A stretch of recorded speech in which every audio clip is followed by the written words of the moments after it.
વરસાદ સમગ્ર રાજ્યમાં પડ્યો છે, વડોદરામાં પણ પડ્યો છે, શું માંગ કરી છે?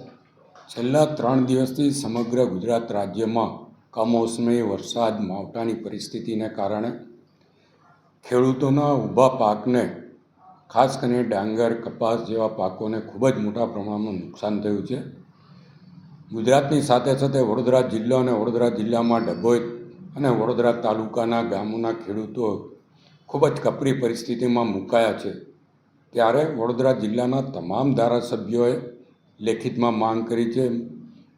મેં વિશેષ રીતે મુખ્યમંત્રીને અને કૃષિમંત્રીને પત્ર લખ્યો છે અને રૂબરૂમાં પત્ર પાઠવીને કહ્યું છે કે વહેલામાં વહેલી તકે આ નુકસાનનો સર્વે કરાવીને ખેડૂતોને બને એટલી સહાય તાત્કાલિક આપવામાં આવે, જેથી અત્યારની જે પરિસ્થિતિ છે એમાંથી એમને રાહત મળી શકે. કારણ કે આ કુદરતી આપત્તિ છે અને કુદરતી આપત્તિમાં અત્યારે પાક તૈયાર થઈ ગયા પછી જે માવઠું થયું છે એના કારણે ખેડૂતોની હાલત બહુ જ ખવડી થઈ છે.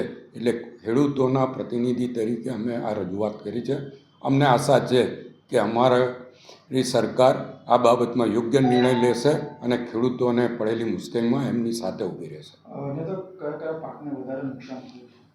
ખાસ મેં કીધું એમ ડાંગર અને કપાસના પાકને સૌથી વધારે નુકસાન થયું છે. ડભોઈ તાલુકા અને વડોદરા તાલુકામાં કપાસ અને ડાંગરના પાક વધુ પ્રમાણમાં થતો હોય અને અત્યારે પાક લણવાની પરિસ્થિતિ હોય ત્યારે આ થયું હોવાથી ખૂબ જ મોટું નુકસાન ખેડૂતોને ભોગવવાનો વારો તો હજુ પણ 5 દિવસની ભારે આગાહી છે. ગુજરાતને માથે પણ આ સંકટ તોડાઈ રહ્યું છે.